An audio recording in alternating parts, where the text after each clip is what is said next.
Bonsoir, bonsoir, bonjour. C'est Congo News 24. Bande Konanga, comme toujours avant de commencer notre émission, nous disons merci à Dieu. Nous disons merci à nos chers abonnés et téléspectateurs qui nous suivent partout dans le monde entier et en RDC. Bande Konanga, soyez les bienvenus. À la une, le chef de l'État, Félix Tshisekedi, a pris la parole. Bandeko na COP 26. Bandeko boko yoka message à chef de l'État. Boko yoka oyo bien préparé pour la mboka. Alors bandeko 1,5 million et 500 millions, donc 2 milliards approuvés pour la RDC. Et Zaya Kouinda et Sieyindi. Alors, deuxième point quand on a parti à Liboso Bandeko Nangai, crise totale au sein de FCC. Bandeko Boko Yoka, kuna Mobumu esi koti. Yango, Boyako Meka, le chef de l'État, et Zongeli Bino. Bandeko kuna désordre total. Boko Yoka ou Ekoloban émission, Oyo, vous serez surpris. Alors, toko discuter ensemble. Deuxième point bande konangai, Eyidi Bakangi Bango, exploitation illégale des minéraux par des FARDC. Bande ko Bakangi Bango bazo yibaba or. Bande ko ezali somo komona que FARDC a komo yiba. Alors, message déjà et qu'un état-major. Donc bazana problème sérieux parce que okoyoka ndenge bato bakangi bango bata coopérative ya baminier baza koloba ona kanda nande cortège na bango yaki ya basoda koya koyiba bamineri. Alors toko développer ensemble. Alors bande konangai, chers internautes, chers téléspectateurs, tous à la biso nyonso connecté na temps oyo boyebisa bandeko o nyonso boza na bango en ligne oyo bozo sur les réseaux sociaux et émission bandi. Parce que mission lelo bandeko eza somo. Pourquoi tozolo babon? Parce que Fatia yindi sikuna na Glasgow. De l'autre côté, bakangi FARDC bazo yiba ba mineri. Alors bandeko nanga eza somo na émission. Alors, tokene directement na COP26, bandeko aujourd'hui ezaki tour à notre président de la République. Bandeko zo do eforo yo fatia zo sala pona mboka. Ba Congolais bo la mouka. Le président de la République s'est exprimé ce mardi 2 novembre 2021 à Glasgow, dans le cadre de la COP 26. Il est revenu sur l'importance des forêts du bassin du Congo dans la lutte contre le réchauffement climatique. Bandeko lutte au réchauffement climatique. Bazana besoin que climat, il faut pas changer ma cambouibeli. Parce que température est au kende yandenga kosaka anangote. Entre-temps, l'Allemagne, la France, la Belgique, les Pays-Bas, la Norvège, la Suède, la Corée, le Royaume-Uni, de Grande-Bretagne et d'Irlande du Nord, les États-Unis, l'Union européenne et les fonds Bezos pour la terre manifeste leur engagement du bassin du Congo et annonce une contribution collective au moins 1,5 milliard 500 000 de financement entre 2001 et 2025 pour le bassin du Congo. Botala bandeko. Bezos wana ezaya Amazon. Basangana ba pays wana nyonso. Et de cette enveloppe 1,5 million pour de 2021 à 2025. Alors, bandeko botala comment président azo l'accès importance au na makambo po na mboka na biso. Nous avons une grande oyo kaka forêt ya monene. Forêt wana bandeko eza massif. Les bassins du Congo. Alors, Azwaki Maloba na tribune a expliqué ndenge nini RDC bako litena. Bon comprendre, quand soit matin à tribune, il parle en tant que président de l'Union africaine, azoloba pour Afrique mobimba et puis azoloba pour la RDC. Et ça kaka yete ba pays et peu présent Sassou Nguesso pas lekaki présent pays à Gabon à lekaki. Alors soko zotala comment présent aux États-Unis Joe Biden azo sebela na fachi et c'est différent. Okomona te onde ba osola na fachi boye na ba président mosusu bande kona ndenge mabeti osomona affection mo boye za wana bazomona ke président oyo Félix Tshisekedi Tshilombo aye kobongisa mboka ya RDC alors qu'il y a un groupe quelque part ti lelo bazo comprendre te mais biso ya kana be mission ezate ke tozo kote la fachi toyaka po tolakisa ba congolais makambo eza ya bosolo po mboka na biso ya avance. Situation oyo ya climat eza situation moko biso toza na danger parce que toza na zamba ya munene après l'Amazonie oyo eza na Brésil. Pour cela, le processus en appui au processus de négociation entre l'initiative de la forêt de l'Afrique centrale, CAVI, et le ministère des Finances en RDC, Maître Augustin Poy a annoncé que cette institution a approuvé une allocation de 500 millions de dollars. Boyoka. Encore 500 millions de dollars na organisme Oyokafi au baza initié à forêt en Afrique. So sanksi 1,500,000 oyo fatia djuna COP26 o sanksi na 500 oyo donc et comme na 2 milliards oyo RDC azozo et koy de RDC de 2021 à 2025 2026 les 2 milliards. Alors sans plus tarder toyoka ndenge masolango elekaki na ba commentaire ya ba journaliste bongo to continuer mission na biso. En effet, les forêts du bassin du Congo constituent le deuxième poumon du monde et contribuent largement à la régulation de l'équilibre climatique mondial. La République démocratique du Congo, mon pays, avec ses massifs forestiers, ses tourbières et ses ressources en eau et en minerais stratégiques, se présente comme un pays solution à la crise climatique. La déclaration est de Félix Tshisekedi. Le chef de l'État s'est ainsi exprimé ce mardi devant des dirigeants du monde réunis à la 26e conférence des Nations Unies pour le climat à Glasgow, en Écosse. Le président de la RDC invite par conséquent les leaders et décideurs du monde entier à agir ensemble, main dans la main, afin de protéger ce patrimoine naturel essentiel à la survie de l'humanité. Par ailleurs, les dirigeants mondiaux ont pris l'engagement ce même mardi à enrayer la déforestation d'ici 2030. D'après le gouvernement britannique, hôte de la conférence sur le climat, cette déclaration commune sera adoptée par plus de 100 pays abritant 85% des forêts mondiales, dont la forêt boréale du Canada, la forêt amazonienne au Brésil ou encore la forêt tropicale du bassin du Congo. C'est une décision salutaire pour l'écologie, souligne le professeur Amunda Ladrazo, expert en flore et faune. On l'écoute au micro de Tati Mapoukou. C'est une très très bonne initiative, mais cette initiative doit être accompagnée par un certain nombre de mesures, notamment la réduction de la pauvreté des populations qui vivent autour de ces forêts, en créant les activités génératrices de revenus. Parce qu'aussi longtemps que les populations qui vivent autour de ces forêts seront pauvres, ils seront toujours dépendants de cette forêt et ce sera difficile de pouvoir réduire, sinon endiguer complètement la déforestation. Il faut également l'adoption des bonnes pratiques agricoles par les communautés qui vivent autour des forêts.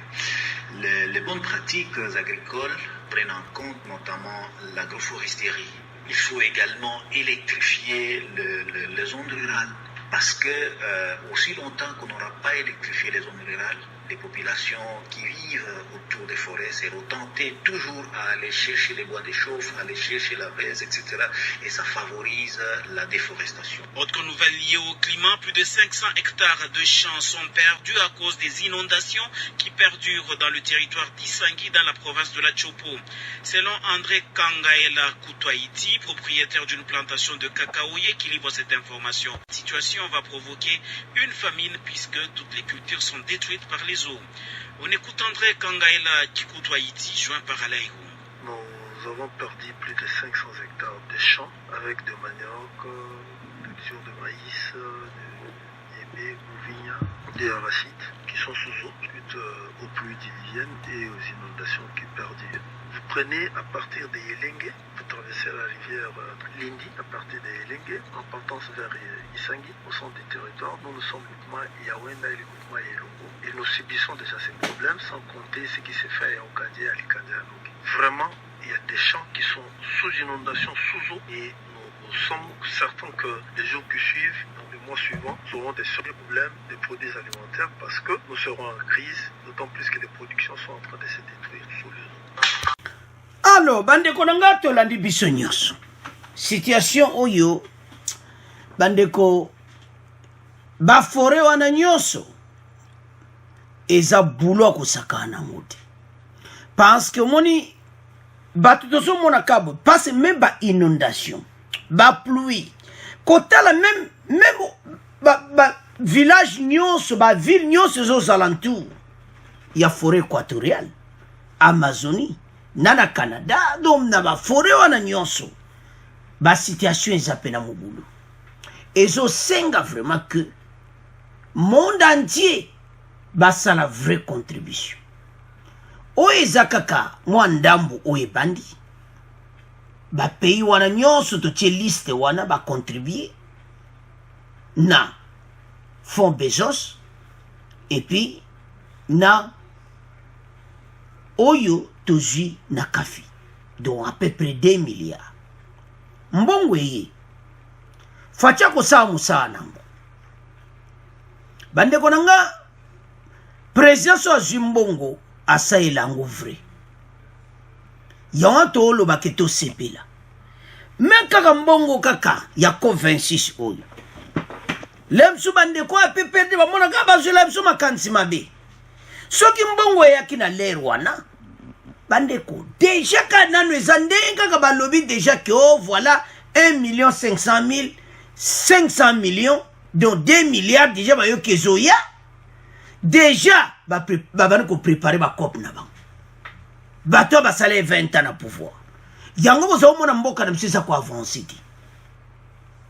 avec le président de la République tant a eu enveloppe azoy ba ki enveloppe ba pesinga pona ba fori pona ba kamamboka ba kote wana nyonso ba village wana ba bongisa yango ba bongisa makambo ebele ba via batu tolandi wana mais ba champ ba inondation ba perte ba biloko ebele ko sakana onte ba inondation ba rivière des canaux il fallait salama do makambo ebele oyo mboka na biso toza na retard alors que toza na forêt ou eza parmi ba forêt oya minene.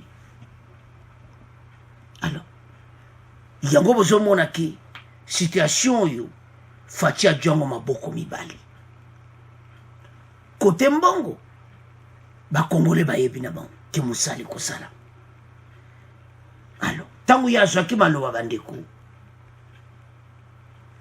si le lundi premier ministre britannique a Joachim Maloba et puis Joe Biden a Joachim Maloba donc bango tout bazana but moko ba pays nyonso baza présent et ça pona makambu oyo parce bazo tala temps oyetikali comment ndenge ni toko ko avancer et puis pays nyonso yo o ezana ba forêt baye bandeni situation ko s'arrange même kaka ba pays baza ba forêt ti makamwe belezo salama na mokili o mona mupepe moko mystique babilo ko bazo ekola ndeni ya ko protéger batu combien batu bakufi et puis bamipepe wana ebani mpe koya ntina bamboka na biso kaka Kinshasa no mwale so bamai etondi partout mona mbula mwa do plein bambula mole msona ntomona ti bazomona ke changement climatique alors tant ba changement zo salama mokili pe bazo se préparer c'est ça mais et l'autre ndo lobawa chef de l'état na place wana yake aza bazo djena honneur mosusu et yena momo a bien pour la fachi en tant que président de l'Union africaine parce que bozo mona wana bango tout est fixé na photo wana kaka entre premier ministre britannique et président Joe Biden monsieur a fixé par son excellence le travail au yazalango bazo mona quelque chose et pas naïe oyo Congolo zo monati que président oyo akobongisa mboka oyo banmo nyonso ewuti koleka na makambo asili makambo ebelebele utoleka tokomona destiné na biso eza sumosika te passe 2 ans eza difficile bandeko mboka ezaki na niveau moko so botali oyo boza de mission wa tokolakisa bino boyoka bino mona matoi oyo eleki na FARDC bake koyiba baminere donc soko otali babiloko wana to ewuti na gouvernement basala 20 ans mais tozoya na pont bandeko na ngai il est temps congolais tofungola miso na biso totika kolala bakommentaire nyonso ewuti koleka oyo bandeko ya Congo bazolemba te bandeko tofungola miso notre pays eza mboka mo eza na barichesse akosakana te otalaka baforêt après Amazon biso za deuxième forêt ya monene na monde la forêt équatoriale vous comprendre que eza kosakana nango te alors ezosenga ke bacongolais ensemble na ndenge faci azolinga tonga mboka tozala bomoko parce que oyo ezoloba ma gauche oyo ezoloba à droite biso tofungola miso parce que mokili pour le moment monsieur eza na RDC président de l'Union africaine nini oyo alingi asala na mboka wana idene eza nini na oyo nyonso bafinancement azozwa akokende bamboka nyonso eza aux alentours ya forêt équatoriale gouvernement a arrangé basituation na bango parce bakotombe na badega moko ya kosakana nango te ole mosusu bokwade erango akoprevenir mbongo emonani malgré eza moke 2 milliards eza moke na basituation wana nyonso mpo baarrange yango surtout na mboka na biso mais toza na espoir wana eza ka 2021 à 2026 toza na espoir ete bakosunga lisu koleka alors bandeko na nga COP 26 ezalaki yango ningana son excellence azwi maloba bolandi bandeko nyonso bavanda kozalantura baforêt badoléance na bango bolandi bapreuve na bango ezomona ke ya un danger na changement climatique oyo ezosenga ete mboka na mboka base préparer alors Fachi azo se préparer en conséquence malgré azo tête de l'Afrique mais ata na mboka na emoko parce que il faut bongisa no na sika na yo avant me kokende côté mosusu ezosenga RDC ezala vraiment protégé na mopepe nyonso ezoya sur le changement climatique. Alors, c'est à ce point, tout ce qui premier point, tout comme qu'il y a un deuxième point. Alors, bandeko nangato comme na deuxième point d'abisso. Et yindi bandeko, crise totale au sein de FCC de Kabila. Donc, kalate bako panzana to FCC ibino ete oyo bozo luka ekoyela bangongai. Bandeko ko sangana inyo bakeno sana Martin Fayulu. Makambo na bango moko na kati ya FCC makambo eza ya kubeba. Boko yoka ba détail, toko tiela bino extrait. bande ko eza somo. Donc solution mikolo na éviter so solution nini oyo bakozwa parce que déjà za ya koyinda bande ko ngai ba groupe wa FCC bele bazo menacer le départ de Raymond Tshibanda et kaka yango te balobi parti eza na mobulu. Vous comprenez que bango bazo menacer le chef de l'État. Tala sikona niveau ya bango yoka makambo ebimi. Bande ko eza somo. Ndeto chiwana. Crise totale au sein de FCC. Boyoka oezole kabande konangai. Un groupe de présidents de partis politiques. Boyebi kaka. Ba parti boyebi FCC azwa ndambu asangisa yango. Boya combien na sombibino. Combien na sombibino. Siko ba groupe wana. Eze ba groupe moko bandeko ba somba ki bango. Et belé ba kenaki déjà na union sacrée. Kalade! Bandeko ndenge bandi boy. E bandaga bongo. Kalate boko yoka boloba. Mais Congo News 24 salué makambo yo. Donc FCC bako koma amieti. Etika la kaka PPRD ndenge zaki kala.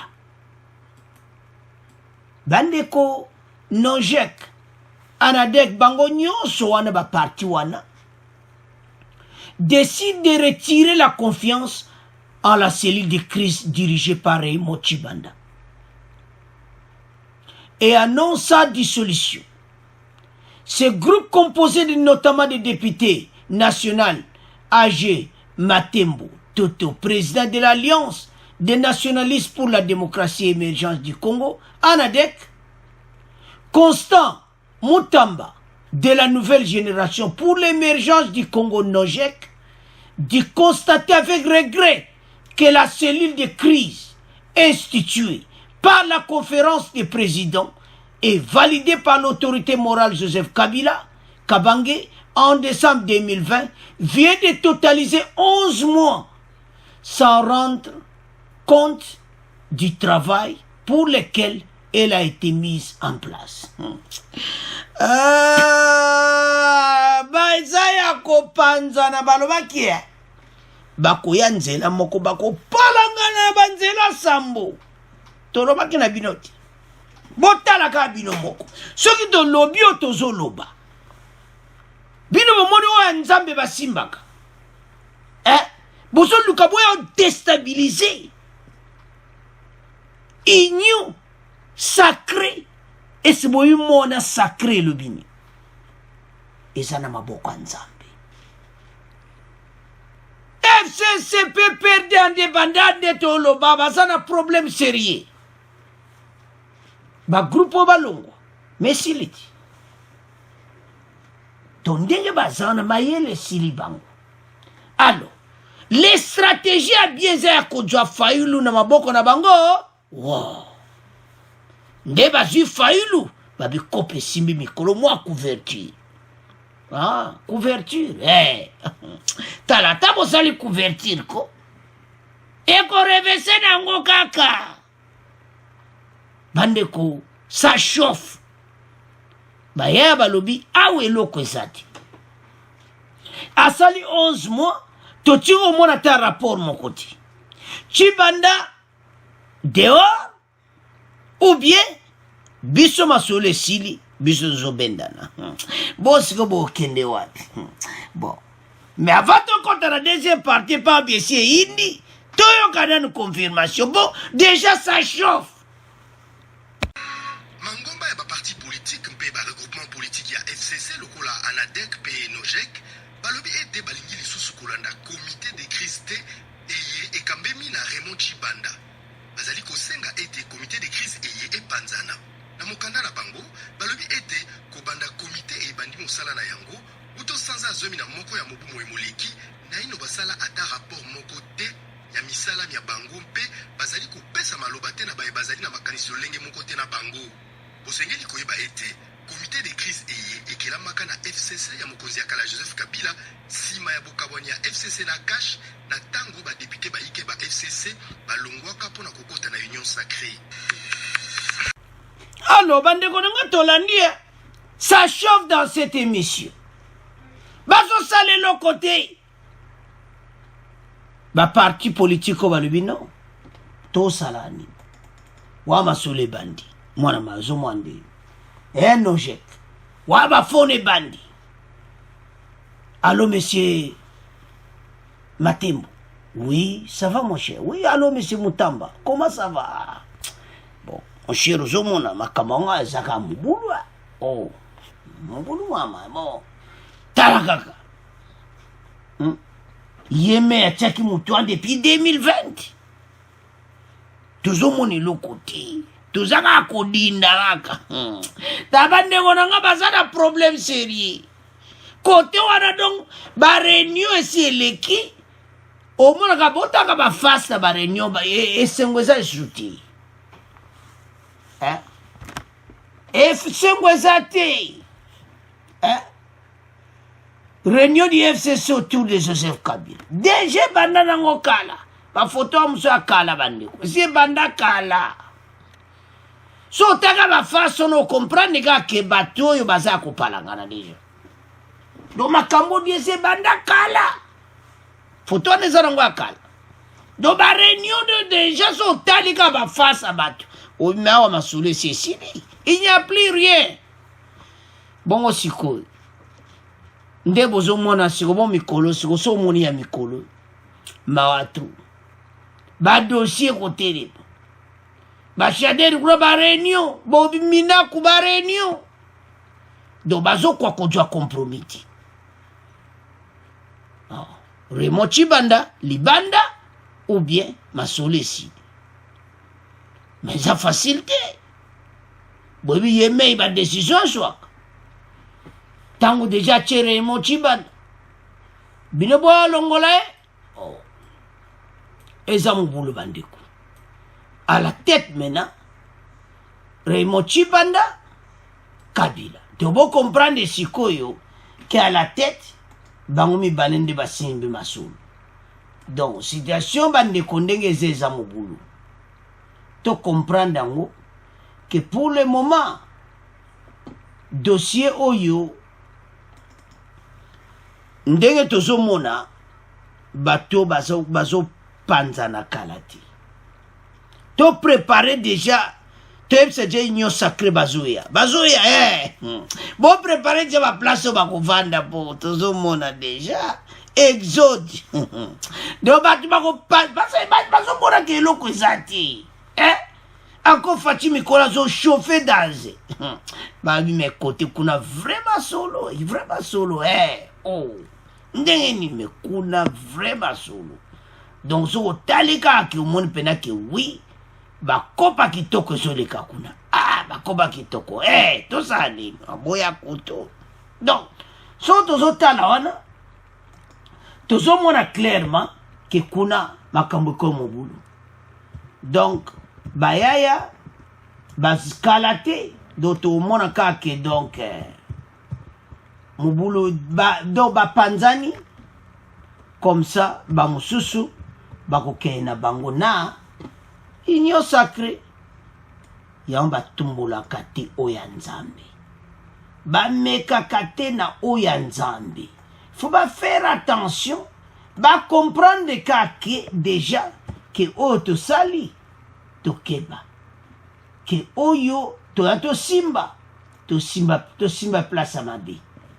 Alors, bandeko, Raymond Chibanda et Kabila à la tête pour le moment. Donc, te éviter. Et c'est Kabila. Vraiment, à Kolongola. Chibanda. Point d'interrogation. Baya bazo kangabasa kalati. Alors, union avec Fayulu, talawakamna. Tu es déjà. Bao koma baza sune lokoti yango batika makelele nyonso boyo gosto alo bande korangai FCC et panzani déjà donc de bazana toujours mon pas Chibanda pe Kabila aolongoleta bo batika la tsheba on pembele ni ba réunion bango balingi Chibanda ti Alors, le groupe politique, le pena qui a salé le côté 11 mois, a quitté. Alors, c'est à ce point. Tu dis deuxième point, tu comme qu'il y a troisième point. Alors, bande konanga o baloba kesi yindi.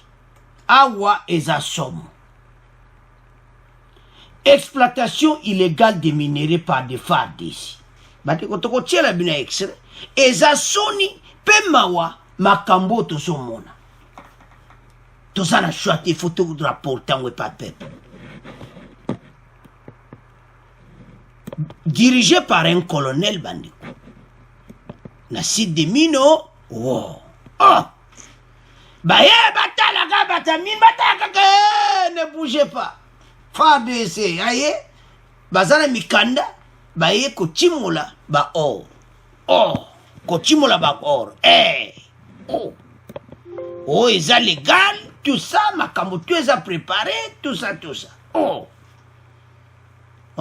Bako dibe na kati ya libulu. Tambo yoka nde bazo reporter bolo batu bazana colère. Le président des coopératives minières de Balila, Edi Kinga, situé au village de Katambwe, à 72 km de la route Kassou, dans le secteur de Wa Kabongo 2, dans le territoire de Mpangi au Maniema, dénonce la présence, depuis lundi 1er novembre, des militaires FARDC dans ces sites miniers. Mandeko. Et ça, pas si Pema. Pema lui bako sala 5 jours. Neto loa bazakuna. Ah, nzambe nangae. Mokilo tozo kene wapi. Donc il est temps. Chef d'état-major, bakene bakanga bango tout. Ndenge bazana minwana.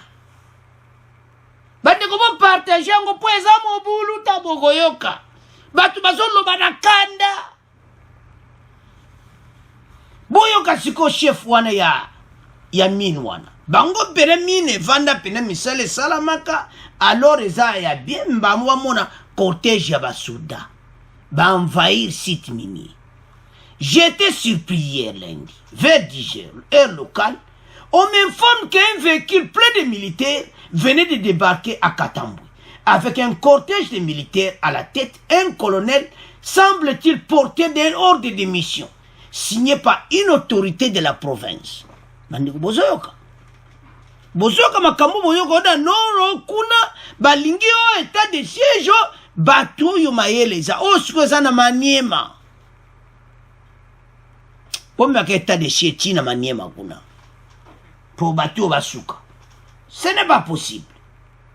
À peine arrivé dans le village, il ne s'était pas intéressé au service des mines qui est sur place et même au sein des CMAP, ni même pas aux représentants de la coopérative. Ils sont en train d'exploiter l'or dans les sites miniers, dénonce François Mungu. Ce n'est pas possible. Lundi à Pamba, 2 kilos d'or, 2 kilos, lundi. Lelo combien de kilos bakozo? Le baïba au sala 5 jours, bazo timola. Oh! FARDC, nateni, naba pete na mapeka, bazuipe bapao, bakote na potopoto, batimolo pe ba or. Nzambe mboka na ngai, tozo kende wapi? La honte de notre pays.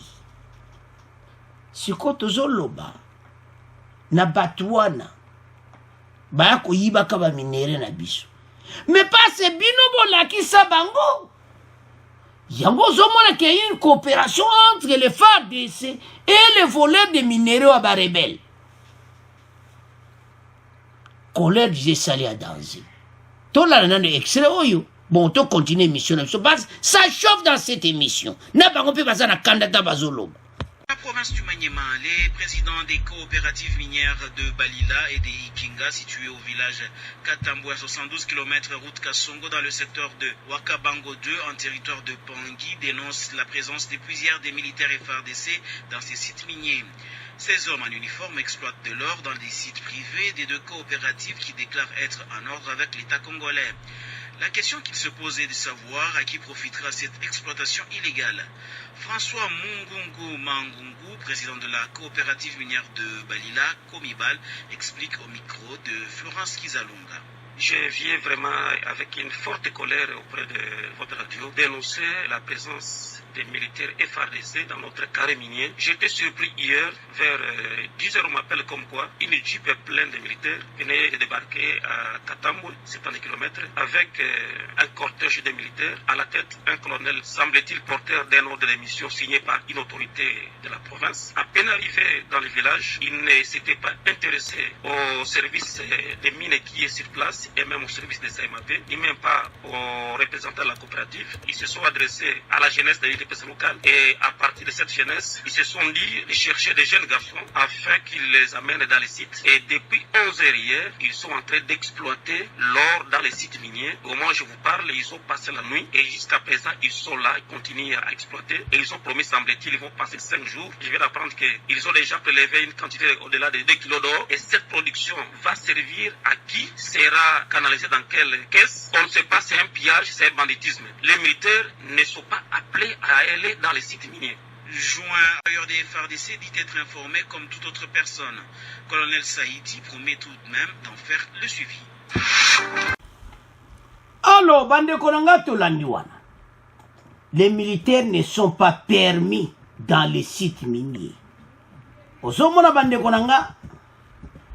Donc, ezo sala soni pe mawa na mboka na biso. Tozo kende wapi na makambu oyo. Bamiyibi partout des voleurs. Bazo yiba biloko partout ko yiba. Mboka ezo koma détruit. Il s'en fout. Bango pona bango kaka ba yiba. Alors eza soni bande konangai. Botala et pas mboka ezo kende. Bomona koma. Soki tozo lobawa. Oh voilà. Bazo funda bino. Mais bino boza ko yiba biloko mboka. Batini bino bo yiba. Bande ko tala. Bato yo. Non. Bande ko zo sala soni. Soni penda ko mona koma. Batu. Ba se préparer en tenue militaire. Et loko bamba moni ba kita na terrain ko yiba. Ba plan. Non. Trop c'est trop. Beaucoup continuent ko yiba kabiloko bongote. Biloko donc bango tango bazo vraiment sikoyo toko condamné to condamné ce suba miyibi wana ba rebelle parce que bazo mona oyo bango bazo sala bande botsa sko na place à peuple ba mona ba soda ba ye bazo luka pe bana quartier ba koti na kata quartier on prend des jeunes na bango moko na kati ba mino wow. Allez, babani koluka. Yo soda na teni. Militaire jeep. Ba tondi plein. Ba ye, pe ba koti na kati. Na ba jeune wana. Allez, babani kotimula ba or, ba si ba dji 2 kilos. Si koye ko profiter 2 kilos, ane ko profiter na nde bolandi ba to ba site mini wana. Babi ba ye na ordre. Ete na province Maniema, ba pesi da ordre. Matata mponyo zoga batu na yo matata mponyo. O batu na Maniema. Province na yo matata. Tala makambangu. Que voilà sur ordre de mission. Oe wuti na province ya Maniema. Pandeko, ce n'est pas possible. Eza kitoko te. Oyo kaka batu. Baza vrima ko yiba. Babiloko ya mboka. Bino moko basoda. FARDC yango facha zolo baki la mafia na kata FARDC ekosi la lelo na lobiti. Parce so landi wana ke na niveau province ba pesa bango ordre wana. Non. Bandeko. En tout cas FARDC oyo fachi fatale swango malamu. Ils étaient dirigés par un colonel à la tête. Et zo sala pasi pe mawa. Bolandi tangu bata coopérative wana bata bamina bazoloba ke bango baza na droit ya koya kuna te sikoyo toke siko na point sikoyo ya tokoloba nini sikoyo biso bakongole tokoloba nini sikoyo epai ya toloba bapaya oyo tofingaka ezosalanga pasi na motema komona kantuka bato efo bakende prison ministre Amine zwa makambo epi contacter état-major baespi bandeko bopartage bandi oyo eza mboka na biso na réseaux sociaux bopanza ngo penda partout baso bato bokeka koyiba ba or bandeko eza possible te makambo oyo tozomona tolome tozokende wapi avec notre pays nzambe non ça fait mal komona comment batu do vol eza nango partout soda vraiment jeep na boyepe bokoti pe boyepe bokiti bokepe bozwi bagene na kati ya city. La situation qui est là, et ça problème au sérieux bandeko. Ba Congolais faut raisonner on va angle belé pour te sauver mboka na biso. Parce que tant mo yiba bozo salama ezo bebsa lo kuma mboka. Yango tozo mona ke na kati ya armée mafia ezaka kama makasi. Parce qu'il y a le qui hors de mission en eziwuti na kati na province.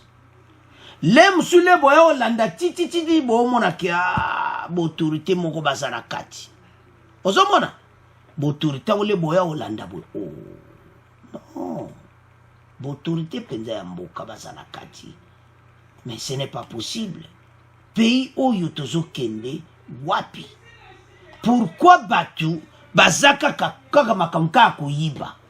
Ermo esala kana soni bande ko le mona émission ko ozoya ko banda ka bo mona ka lere ka ozo sala ka ba recherche talika mba mo bo miyibi ya ba minere ba ye ko yiba ba minere et puis bazo mona te kenta bazo yiba ba minere mboka na biso zo kota doto esaneti au lieu qu'exploitation parce ba tuni question la ke mbongo ne ke na pocha nani tant bazo tuna ke mbongo ne ke na pocha nani zo mona bien clairement ke mbongo ke na maboko ya batu et continue trésor public mais entre temps tozana besoin ete mboka oyo etambola malamu alors bande koranga eza soni pe mawa na information oyo yango to mona kete mbala moko to partager yango na bande ko na biso bino mpe bozwa yango boke na réseaux sociaux pour to sauver mboka soda akoko na mine bongo te boyoki bande ko wana nde bazo reporter na kanda alors soni pasi na motema. C'est à ce point que comment clôturer mission na biso, bon abonner massivement, bon partager. Merci na ba commentaire wa kitoko bopesi. Au revoir, à la prochaine.